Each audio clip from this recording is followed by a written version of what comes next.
Hey friends, Stacy with Kzoo Keto, and I have another Let's Try It video for you. What are we making today?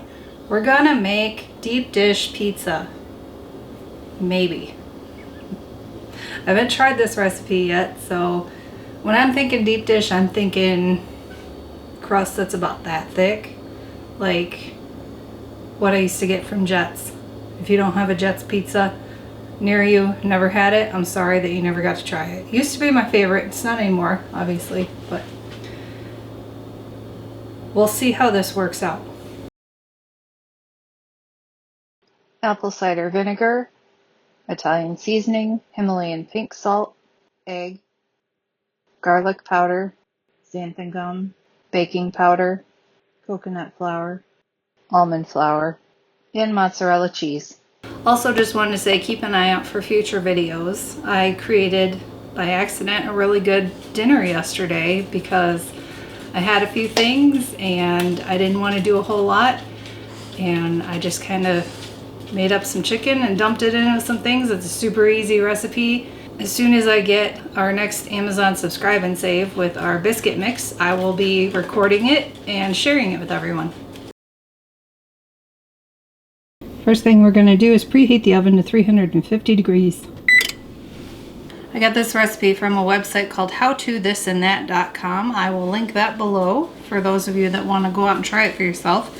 It uses an 8 or 9 inch springform pan, and you're supposed to grease it. You all know how much I don't like to wash dishes if I don't have to, so bear with me while I experiment on how to not have to wash this dish.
There we go.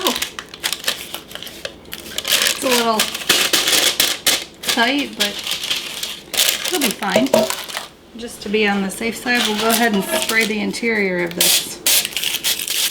The recipe does say if you don't have a springform pan, you can use a cake pan or a pie plate. Almond flour, coconut flour, xanthan gum,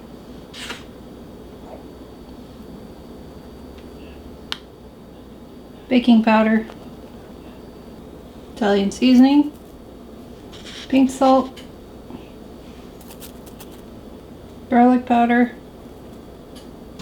and whisk them together. Now we add the egg,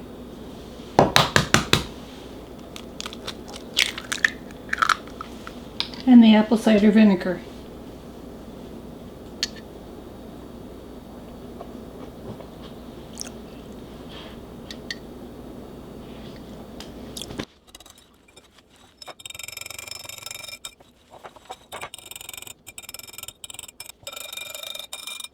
And an ingredient that I forgot to mention in the beginning is that you add water.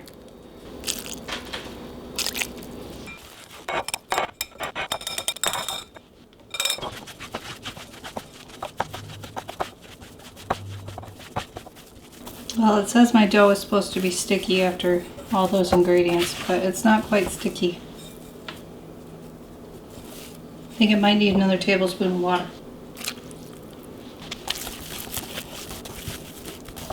I think I'm going to throw in one more. So I would say if you're making this, keep adding a tablespoon of water at a time until It's a stickier consistency. Starting to wonder if my tablespoon measurement is off. So I have now doubled what the recipe calls for as far as water goes. Now we put in the mozzarella and mix that with it. Now we put it all in the bowl or the dish and smash it down.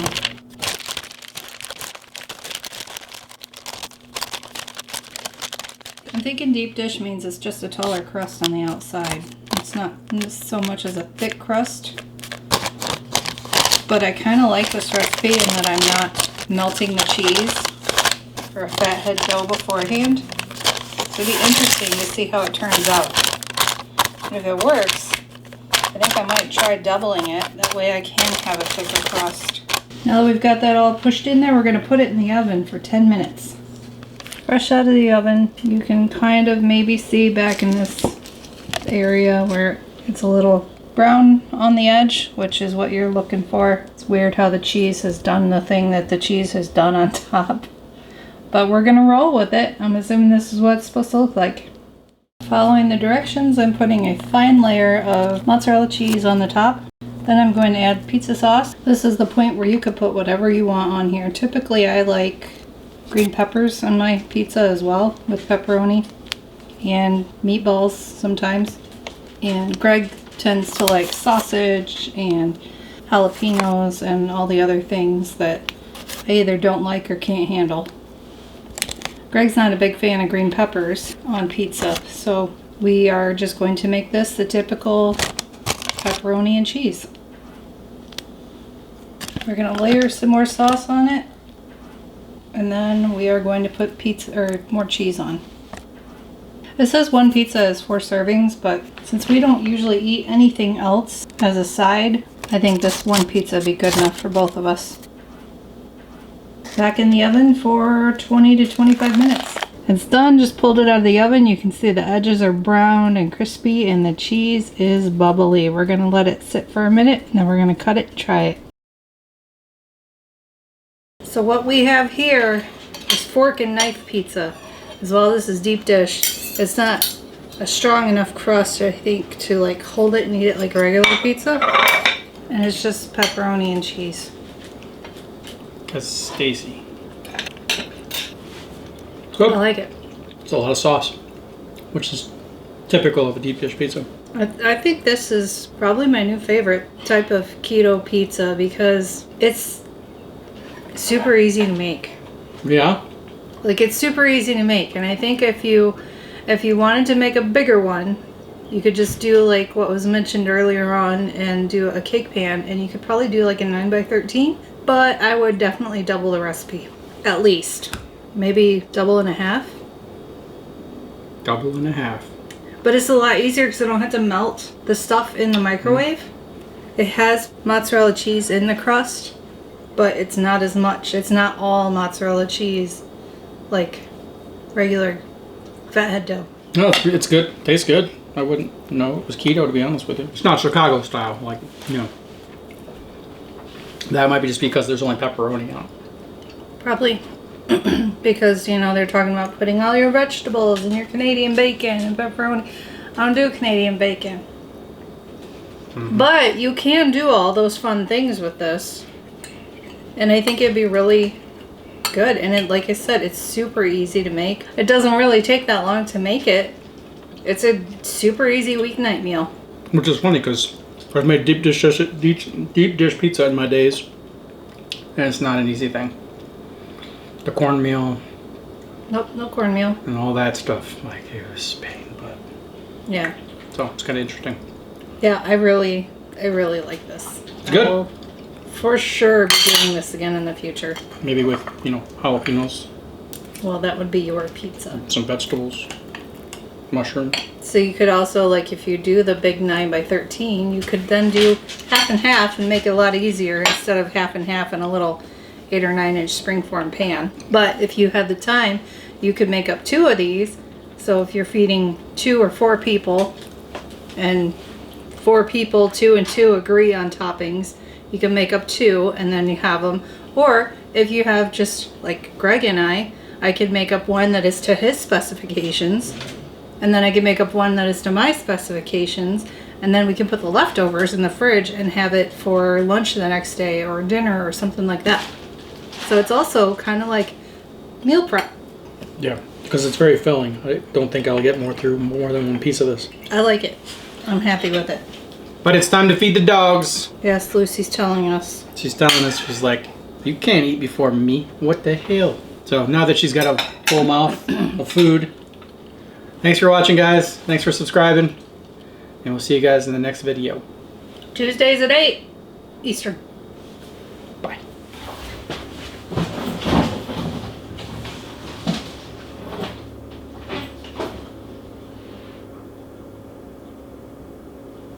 I feel like an 8 sometimes, walking, pulling up my pants.